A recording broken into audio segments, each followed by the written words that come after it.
Shalom, Shalom Aleichem, Boker Tov, bom dia a vocês, meus irmãos, minhas irmãs, amigos e amigas do canal aqui.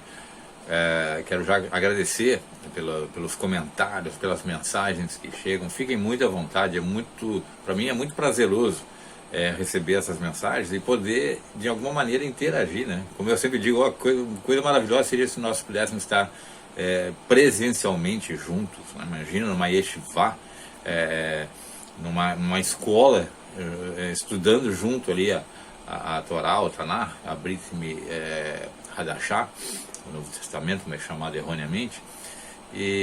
Mas ainda bem que nós temos o recurso da internet, né, dos canais do canal aqui, para poder nos comunicarmos.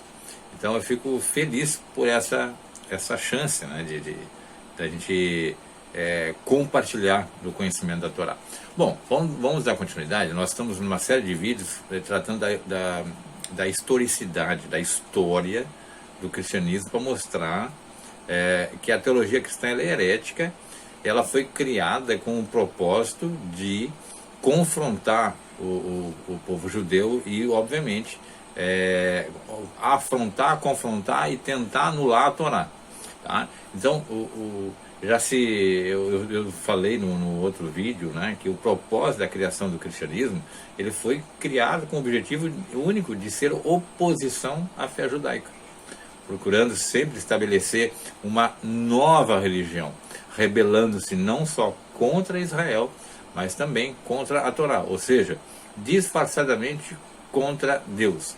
Não é à toa que ela é chamada o cristianismo é chamado de a grande prostituta, no livro de Sefer HaHazon, que é o livro de Apocalipse. E eu volto aqui a deixar claro a minha colocação aqui desses vídeos, desses estudos, não é para afrontar nenhuma pessoa que se declara cristão. Não, eu jamais faria isso. Tanto por uma questão da própria Torá, que não me permita, e como não faz parte do meu caráter ficar atacando pessoas individualmente ou coisa assim. Não. O meu objetivo é realmente atacar a teologia cristã, porque ela é herética, ela é criada para se opor a Israel, a Torá e a Deus. Só que ela está tão disfarçada de religião de amor, da religião de Deus, da religião de Jesus, que as pessoas não percebem. Então eu sempre digo assim que o cristão ele é incauto, ele não tem cuidado. Ele aceita o ensino da teologia como se fosse bíblico, algo bíblico. Então ele não questiona. A gente vê vários exemplos aí, nós vamos estudar mais em outros vídeos, né? A questão de a mentira do domingo, como pegou de tal maneira que as pessoas creem que domingo é o dia do Senhor, que Deus trocou o Shabat pelo domingo, por causa dessa ignorância bíblica. Essa ignorância não é uma palavra ofensiva, gente. Ignorância significa não conhecimento, tá?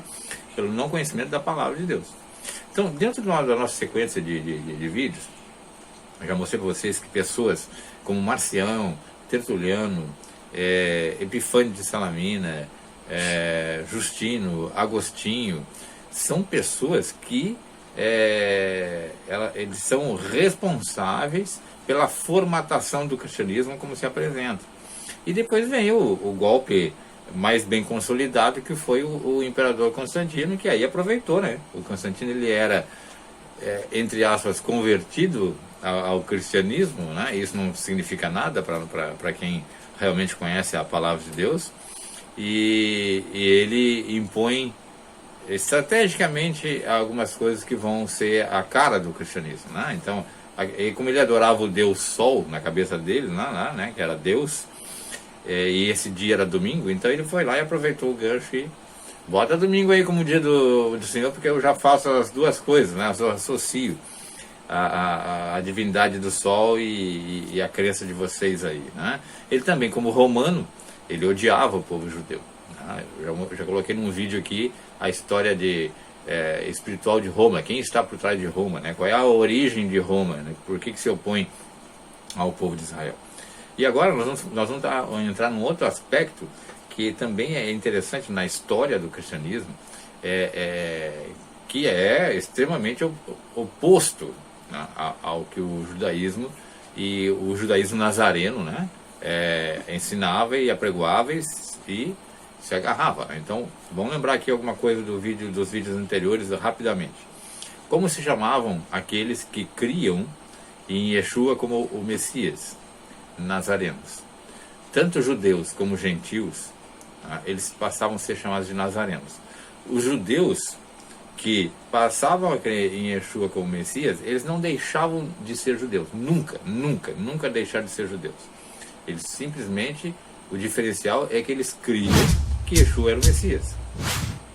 Então, o fato de crer em Yeshua como o Hamashia não significa que tem que abandonar o judaísmo. Pelo contrário, eu estou falando do judaísmo bíblico, tá, gente? Não estou falando do judaísmo rabínico, que ao longo dos tempos teve tanta coisa que não tem fundamentação. Tem muito ensino rabínico que é maravilhoso e a gente segue. Mas tem outros que são distantes. Ou seja, o que eu estou colocando aqui é que eu não sou obrigado a seguir o ensino de um rabino que não esteja em acordo com as próprias escrituras sagradas. Isso os próprios rabinos sabem, né?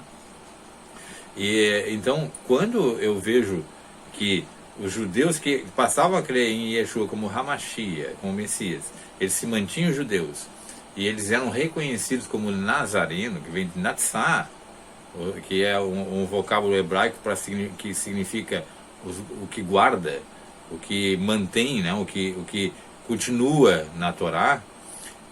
Então, o fato de eles serem nazarenos era como se dissesse assim: olha, eles continuam na Torá, só que eles creem em Yeshua como Messias. E os gentios, que passaram a ter essa transformação de deixar o paganismo para crer na Torá e no Yeshua da Torá, eles também foram acrescentados aos nazarenos. Eles também eram conhecidos como nazarenos. Não havia distinção. Não havia distinção. O próprio Paulo deixa isso muito claro. Não há distinção entre o judeu e o grego. Por quê? Ambos estão convivendo debaixo da mesma Torá. Todos estão seguindo a mesma Torá. Todos estão estudando nas sinagogas cada Shabá. Então, todo o ensinamento da Torá é válido. Ele continua valendo ali. E a Torá é a nossa régua de medir a nossa espiritualidade. Cancelar a Torá, anular a Torá, que é impossível, mas na teologia eles pretendem isso, é exatamente desobedecer a Deus. E a desobediência a Deus é não só uma arrogância, mas é pecado. Yohanan, João diz na sua carta que o pecado é a transgressão da Torá. E é interessante que esse dia eu teve um amigo meu visitando aqui, se ele ver esse vídeo ele vai lembrar. Ele é aquela pessoa que ele ainda está cocheando entre o cristianismo e a Torá, né? Mas ele é uma pessoa muito querida, tenho muito amor por ele.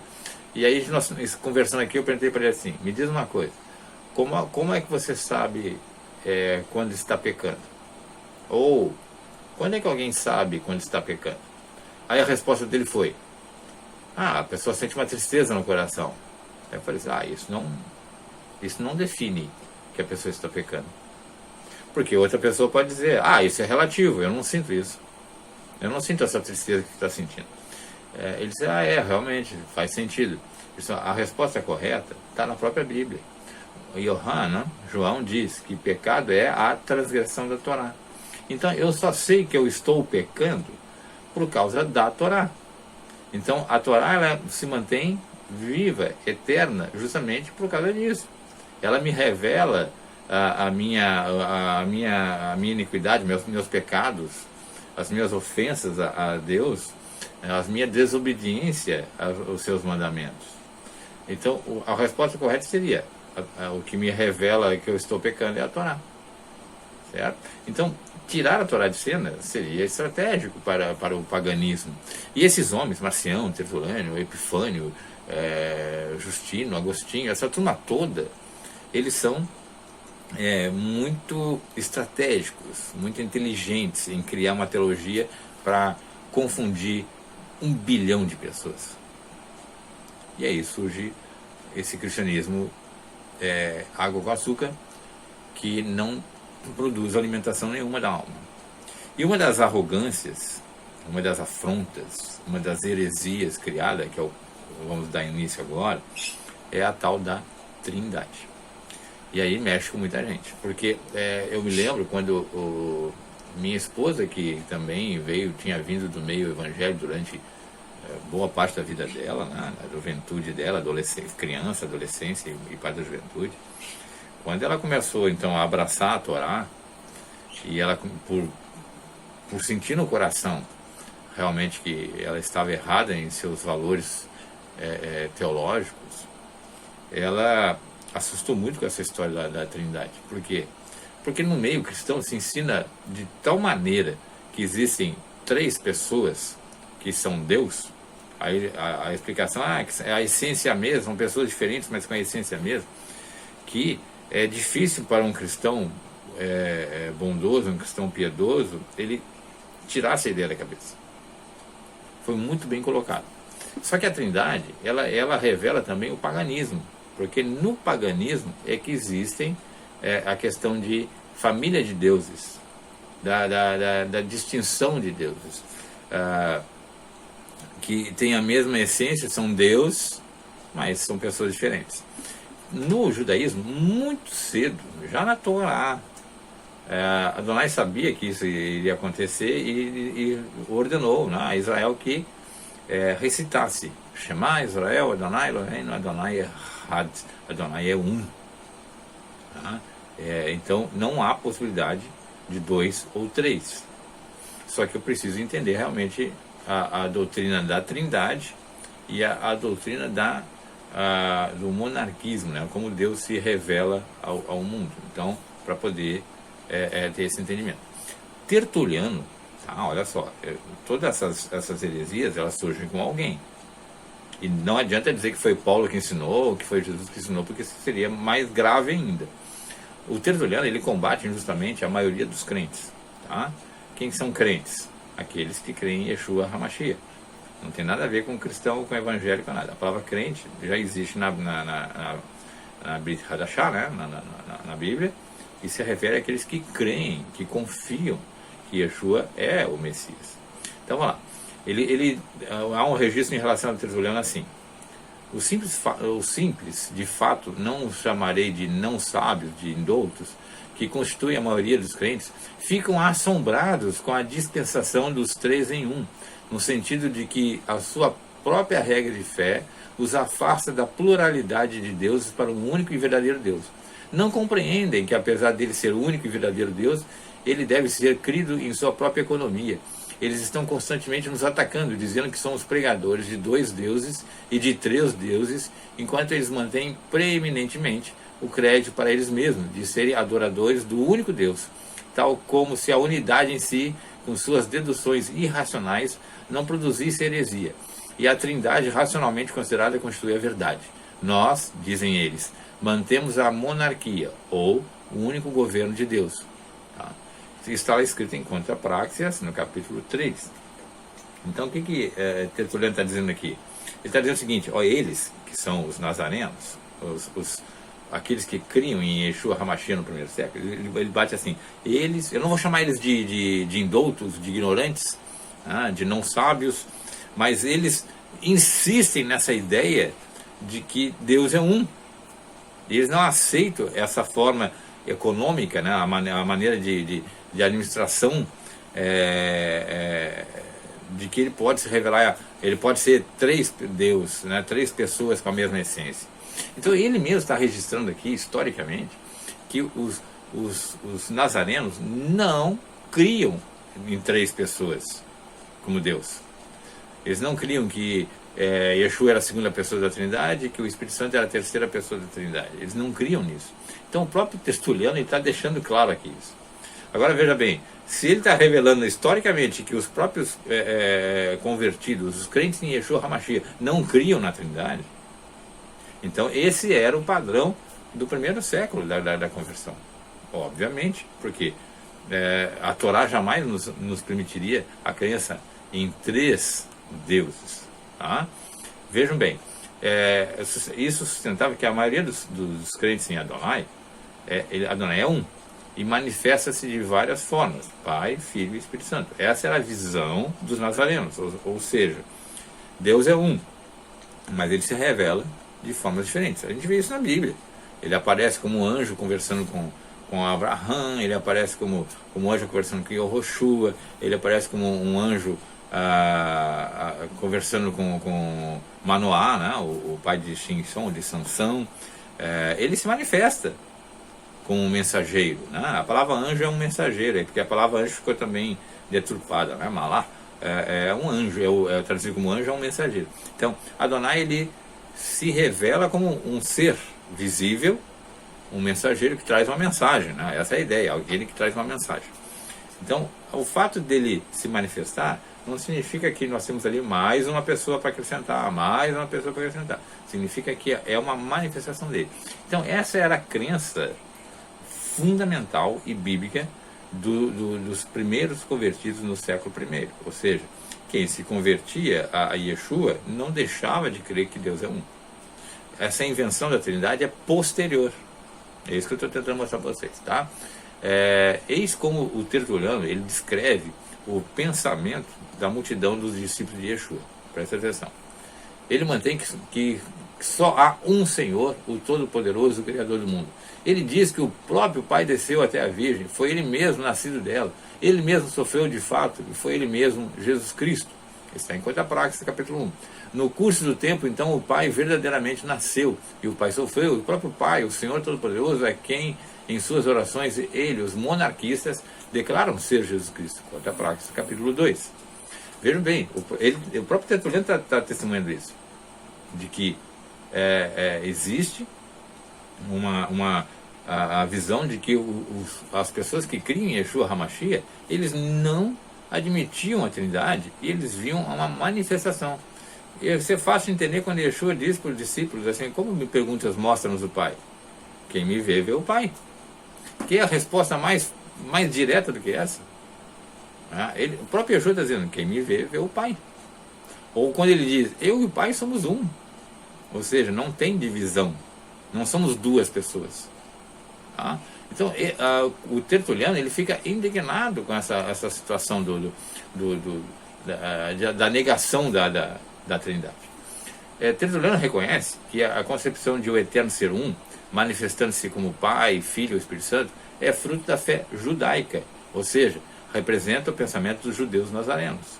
Então, ele mesmo está dizendo o seguinte: olha, os judeus, eles pensam dessa maneira, que o Eterno é um, e que ele se manifesta como Pai, como Filho e como Espírito. Ou seja, o Tertuliano, ao criticar os judeus nazarenos, ele acaba dando um testemunho histórico, dizendo que, olha, eles criam que o Eterno é um, e que ele se manifesta como Pai, como Filho e como Espírito. Então, eu vejo aqui a fundamentação, gente. Tá? E vejam como existe uma indignação por parte dos hereges em relação a isso. Porém, Tertuliano critica o conceito judaico. Veja bem. Mas essa doutrina sua dá testemunho à fé judaica, na qual esta é a substância: acreditar tanto na unidade de Deus que recusa a reconhecer o Filho ao lado dele, depois o Filho e o Espírito. Pois eles, os adeptos da fé judaica, negam o Pai quando dizem que ele é o mesmo que o Filho. E eles negam o Filho quando eles supõem que ele seja o mesmo que o Pai. Conta Praxis, capítulo 31. Ele está com raiva ali dos judeus. Por quê? Ele diz assim: eles negam isso, eles não aceitam isso de jeito nenhum. Tá? Eles negam o Pai. Agora veja bem, Yeshua está, vamos dizer, vou pegar um texto bíblico, Yeshua está à direita, né, do Pai. Isso não significa que ele está ali parado, sentado ao lado do Pai. Porque eu poderia perguntar o seguinte: e o Espírito está sentado do outro lado? O Espírito Santo está sentado do outro lado? Você não tem nenhuma uma base que os três estão reinando em três tronos ali, vamos dizer assim, né? Não existe. O trono é sempre singular. Olhem por toda a Bíblia, a palavra trono é sempre singular, porque o trono ele é eterno, ele está associado a Adonai, certo? Então, o que os hereges estão tentando fazer é criar uma outra visão, que é a teologia, para se distorcer a verdadeira fé, e isso é grave, tá? Eu falei para vocês também, né, da questão da palavra Natsai, da onde vem a palavra Nazareno. Então nós somos judeus nazarenos, ou alguns falam judeus messiânicos, mas todo judeu, na verdade, é messiânico, todo judeu crê no Messias. O fato de uns reconhecerem Yeshua como Messias e outros não deixam de serem messiânicos. Mas então, a palavra mais comum nas escrituras, na Brit Hadashah, é Nazareno. E a palavra Nazareno, a palavra Natsar, né, como eu disse para vocês, ele vem de guardar, de cumprir, de vigiar. Então nós somos todo judeu, vamos dizer assim, ele é um Natsar, ou seja, ele é um guardião da Torá. Então é interessante isso, porque assim, todo judeu ele é um guardião da Torá, aquele que vigia, aquele que cumpre a Torá. E o fato dos primeiros judeus que passaram a crer que Yeshua era o Messias, serem chamados de Natsarim, né, Netzarim, que é plural de Natsar, de que eles continuavam sendo guardiões da Torá. Isso é emblemático, por isso que a Bíblia registra que eles eram chamados de nazarenos, porque eles continuavam guardiões da Torá. Tá? Agora, veja bem, a ideia de que eles, a partir de 98, né, quando morrem toda aquela geração de apóstolos, morre a geração dos primeiros judeus nazarenos, por causa da perseguição de Adriano, de Tito, então começa então a reduzir o número de nazarenos. E os gentios pagãos, eles pegam valores do judaísmo e modificam e criam uma religião. Então reparem que não é porque os gentios sobraram e aí começa então o cristianismo. Não. Os gentios que eram convertidos a Yeshua HaMashiach, eles eram nazarenos, eles também foram perseguidos pelo imperador Adriano e também morreram também. Por quê? Porque eles confessavam Yeshua como Messias. Eles também morreram, então foram reduzidos em muito o seu número na época. Então aí entra o paganismo de tal maneira que começa a distorcer tudo. Tá? A Abraham Cohen, ele tem um comentário muito interessante. Durante algum tempo, a comunidade cristã era formada de duas secções divergentes: a dos nazarenos ou judeus cristãos e de cristãos gentios. É claro que um tal estado de coisas não podia durar, e era somente uma questão de tempo antes que uma das seções viesse a predominar e expulsar a outra. Foi exatamente isso que sucedeu. O acontecimento crítico que resolveu a questão foi a destruição do templo e do Estado de Israel no ano 70. A partir desse momento, os nazarenos começaram a diminuir em número, enfraquecendo-se pouco a pouco a sua influência até se tornar nula. Isso está escrito em Os Dois Caminhos, edições bíblicas limitadas, Rio de Janeiro, no ano de 1964, né, que foi publicado. Tá? Então o que ele está dizendo aqui? O que o Abraham Cohen está dizendo? Olha, no momento que os nazarenos foram perseguidos, foram mortos, reduzidos em número, o paganismo adentrou de tal maneira que criou uma nova religião. Mas veja que Yeshua, ele já advertiu isso. Yeshua advertiu acerca da apostasia. O que é apostasia? Abandonar a fé, né? Abandonar a emuná na Torá. Ou seja, a nossa confiança em Deus, a nossa relação com Deus está fundamentada, alicerçada pela Torá. Então, Yeshua já disse que essa apostasia ia acontecer. Veja bem, e surgirão muitos falsos profetas e enganarão a muitos. E por se multiplicar a apostasia, o amor de muitos esfriará. Porque surgirão falsos messias e falsos profetas, e farão tão grandes sinais e prodígios que, se possível for, enganariam até os escolhidos. Agora, olha só, gente, a dica está aqui. Reparem que ele não fala de religiões distintas, tipo o hinduísmo, o budismo, o confucionismo, o taoísmo, etc. Ele está falando de algo muito ligado a esse princípio, porque ele está falando de profetas. Ele fala assim: surgirão falsos profetas. O que são profetas? São pessoas que falam como se tivessem a propriedade, a autoridade de falar em nome de Deus. E ele falou: e enganarão a muitos. O engano é visível. Tá? E veja assim, e por se multiplicar essa apostasia, que é o afastamento da Torá, a negação da Torá, o amor de muitos esfriar. Então veja que lá no texto original está exatamente isso que eu estou falando, né? Onde está escrito assim: por se multiplicar a iniquidade ou a apostasia lá, né? Lá a maior parte das traduções é iniquidade. por se multiplicar a iniquidade, o amor de muitos esfriará. Iniquidade lá, no texto original, até na tradução grega, é a anomia, ou seja, a negação da Torá. Só que foi traduzido como iniquidade para que você, leitor, né, o leitor em si, não percebesse que Yeshua está falando que é exatamente isso. Por se multiplicar a anomia, por se multiplicar a negação da Torá, o amor de muitos esfriará.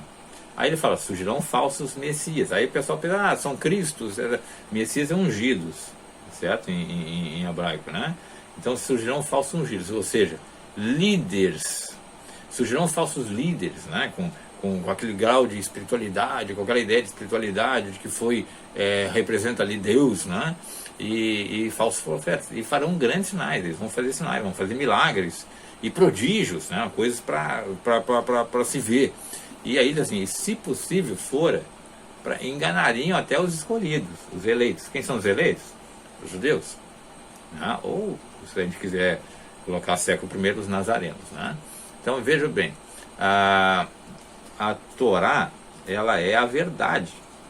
Está lá no Salmo 119, 142. Quando Yeshua fala, por exemplo, conhecerão a verdade vos libertará, o pessoal gosta desse versículo. Mas a verdade é a Torá. Está lá, certo? O Salmo 119, 142 diz isso, a Torá é a verdade. Então, se Yeshua diz assim, vocês conhecerão a verdade vai libertar. Então, é como se ele dissesse, vocês tomarão conhecimento da Torá, e a Torá é que vai trazer a libertação, a salvação, certo? Porque a figura do Messias, ele é aquele que traz a Torá, ele aviva a Torá.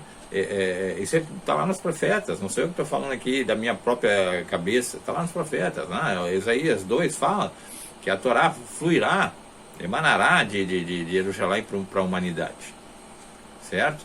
E essa presença do Messias, ele é o indivíduo sagrado que ele vem como rabi, como mestre, para ensinar a Torá. Porque o povo já estava meio que se dissipando ali em relação a isso. Igual na época de hoje, né? Hoje, graças a Deus, existe um movimento muito grande de techuvá, de retorno à Torá. Tá? E aí vejam, qualquer ensino contra a Torá, ele é mentiroso. Qualquer ensino, vou repetir, qualquer ensino contra a Torá é mentiroso. Falso profeta é aquele que ensina doutrinas contrárias à Torá. Aqueles que distorcem as palavras de Deus, do Deus vivo, né? Está lá em Jeremias 23, 36, visto que o Eterno ordenou que ninguém poderia acrescentar ou retirar nada da sua Torá. Está lá em Deuteronômio 13, verso 1, ou nas traduções cristãs está no 12, 32, tá? Se Yeshua disse que não veio para abolir a Torá, Mateus 5, 17, logo quem prega a anulação da Torá é considerado um falso profeta. Isso é óbvio, certo? Então, eu tenho embasamento bíblico suficiente para dizer que a teologia cristã ela é herética. E quase na sua plenitude. Não vou dizer na sua plenitude porque ela diz que Yeshua é o Messias e isso é verdade. Certo? Mas muita gente sem conhecimento nenhum bíblico fala que Yeshua é o Messias. E não quer dizer que ele viva na verdade. Tá? O próprio Paulo, veja bem, eu quero dizer uma coisa assim, ó. O Shaul, né, que é o apóstolo Paulo, ele tinha tanta consciência de que quando ele morresse, viriam outras pessoas que iriam apostatar, iriam abandonar a Torá. E ele revela o seguinte: porque eu sei isto, que depois da minha partida entrarão no meio de vós lobos cruéis, que não pouparão ao rebanho, e que dentre vós mesmos se levantarão homens que falarão coisas perversas para atraírem os discípulos após si. O que ele está falando aqui? Ele está dizendo o seguinte: eu sei que depois que eu morrer vão entrar lobos, né? Devoradores, ou seja, não são ovelhas. Ovelha é aquele que é manso, que se mantém naquele pasto da Torá ali, né? Depois vão vir lobos de fora e que não vão poupar o rebanho. E que dentro de vós mesmos se levantarão. Entre os próprios nazarenos existiriam pagãos, né, que vão se levantar contra a Torá e que falarão coisas perversas, ele diz, para atraírem os discípulos após si. Né?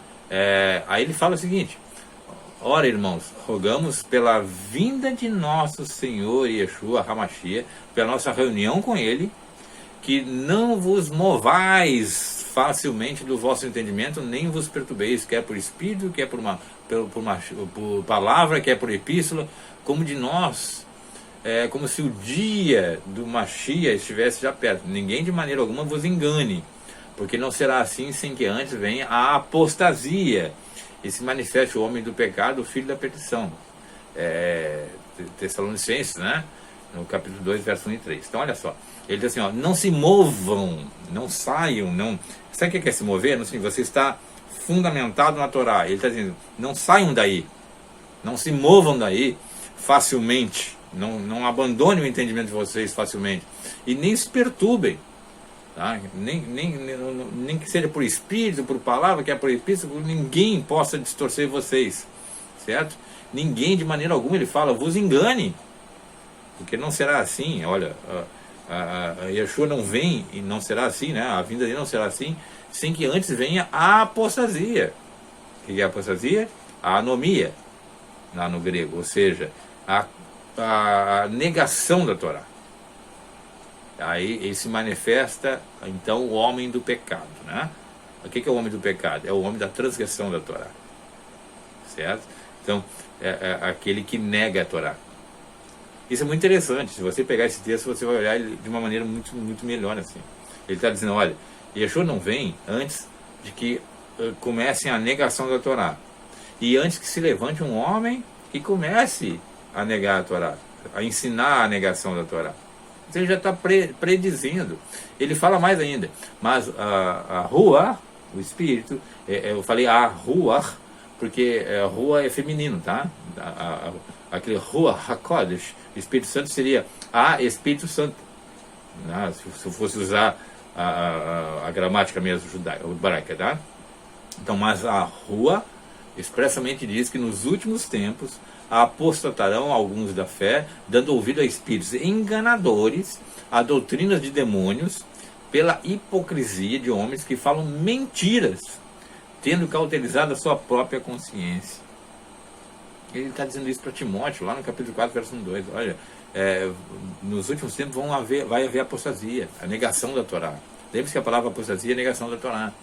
O próprio Pedro, né, Kefá, advertiu também os discípulos. Olha o que ele diz: e também houve entre o povo falsos profetas, como entre vós haverá também falsos doutores, que introduzirão encobertamente heresias de perdição, e negarão o Senhor que os resgatou, trazendo sobre si mesmo repentina perdição. E muitos seguirão as suas dissoluções, pelos quais será blasfemado o caminho da verdade.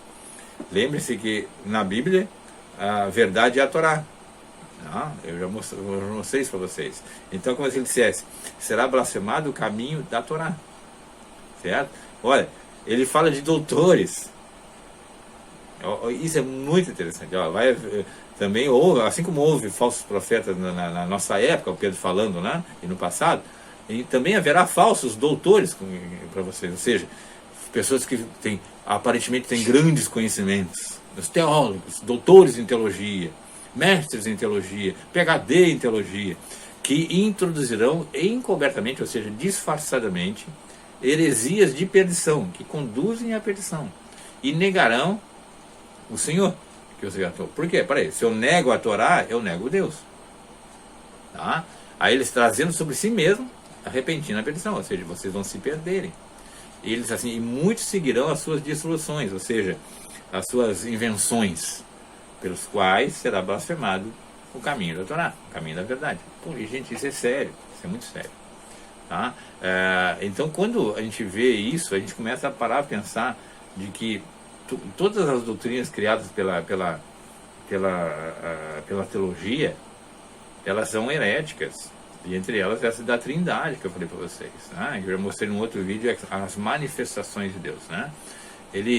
O próprio João também, vou ler mais uma passagem aqui, Yohana, no sua primeira epístola, capítulo 2, versos 18 a 19, ele nos escreve o seguinte: filhinhos, é já a última hora, e como ouviste que vem o anti-Messias, também agora muitos se têm feito anti-Messias, por onde conhecemos que é já a última hora.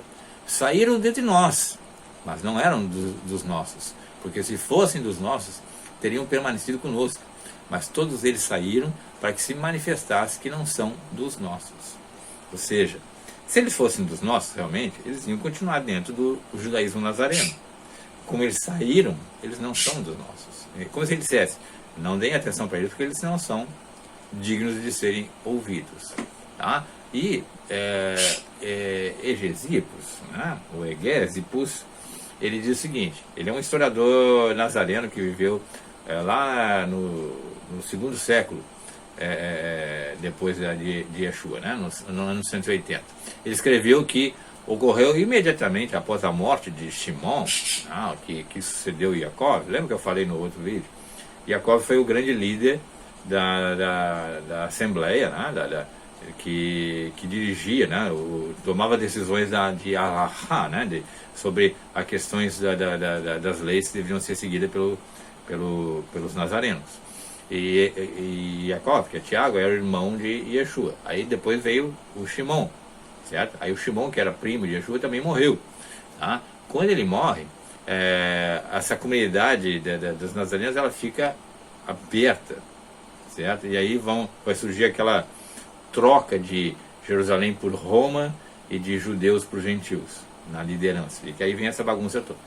Ele diz o seguinte, efetivamente, até aquelas datas a comunidade permanecia virgem, pura e incorrupta, como se até esse momento os que se propunham corromper a sã regra da pregação do Salvador, se é que existiu, ocultavam-se em escuras trevas. Mas quando o coro sagrado dos apóstolos alcançou de diferentes maneiras o final da vida e desapareceu, aquela geração dos que foram dignos de escutar com seus próprios ouvidos e divina sabedoria, então teve início a confabulação do erro, ímpio por meio do engano de mestres de falsa doutrina, os quais, não restando nenhum apóstolo, daí em diante, já descoberto, tentaram opor a pregação da verdade e pregação da falsamente chamada gnosis, conhecimento.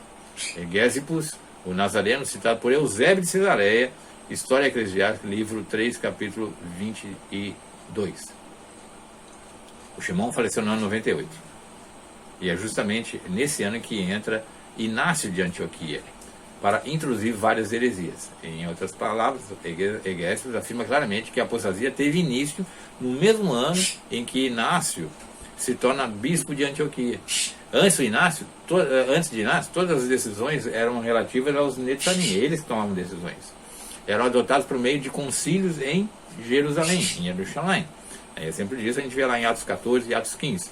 Após assumir o cargo em Antioquia, Inácio, né, ele usurpa a autoridade dos discípulos que viviam em Jerusalém e declara a si mesmo uma autoridade final para decidir as questões de fé, dizendo também que os bispos de cada local teriam a mesma autoridade. Então começa essa bagunça chamada teologia cristã. Tá? E aí é muito sério. Né? Ele mesmo ensina, sujeitem-se a seus bispos e vocês estarão agindo de acordo com a vontade de Deus. Jesus foi enviado pela vontade do Pai, da mesma maneira os bispos são enviados pela vontade de Jesus. Tá? Ele começa a declarar isso de uma maneira que incute na cabeça das pessoas o seguinte, que o bispo ele é uma autoridade espiritual que tem que ser respeitada e obedecida, ele está ali enviado por Deus. Ele diz ainda, obedeça a seu bispo, portanto é vosso dever reverenciar os vossos superiores. Começa a ideia da reverência aos bispos, das autoridades eclesiásticas, e aí não para mais, né? Porque pastores, bispos, presbíteros passam a ser os donos da verdade e não mais a Torá. Ele diz ainda, seu bispo está presidindo no lugar de Deus, esteja em união com seu bispo. Ele não deve fazer nada sem o bispo, para não ficar impuro em sua consciência. Não faça nada sem o bispo. Todos vocês devem seguir o seu bispo, tal como Jesus Cristo seguiu o Pai. Veja, ele vai fazendo analogias para forçar as pessoas a crer nesse tal bispo. Só que esses bispos, eles estão agora no mundo romano, não mais em Jerusalém, não mais em Israel. Certo? E aí a ideia é justamente esse rompimento com Israel, com o judaísmo e o surgimento do cristianismo. E aí vai, gente. Eu vou parar aqui, senão o vídeo fica longo, mas a gente vai trabalhar mais historicidade da teologia para vocês verem como existe tanta mentira satânica, diabólica no meio. Então, quando alguém pergunta, Dá para ser cristão de verdade e temer a Deus? Não. Eu acredito que muitas pessoas estão enganadas. As pessoas estão vivendo como cristãos, às vezes até com vida de piedade, com amor à família, tem respeito às pessoas. Eu não estou negando isso. Eu estou dizendo, aliás, que uma pessoa que nega a Torá, ele está em confronto direto com Deus. Isso é sério. Então eu gostaria que você parasse de pensar nisso e reflita muito sobre isso que eu estou colocando aqui. Repito, os meus vídeos não visam atingir pessoas, mas a teologia e os criadores dessa teologia e os propagadores, os ensinadores dessa teologia. Isso sim. Tá? Vamos parar aqui, a gente continua no outro vídeo. Eu espero que você esteja se alimentando desse conhecimento e se você ainda não voltou para a Torá, faça a sua techuvá e volte, porque é muito sério. Que Adonai te abençoe, a ti e a tua família. Um beijo no coração.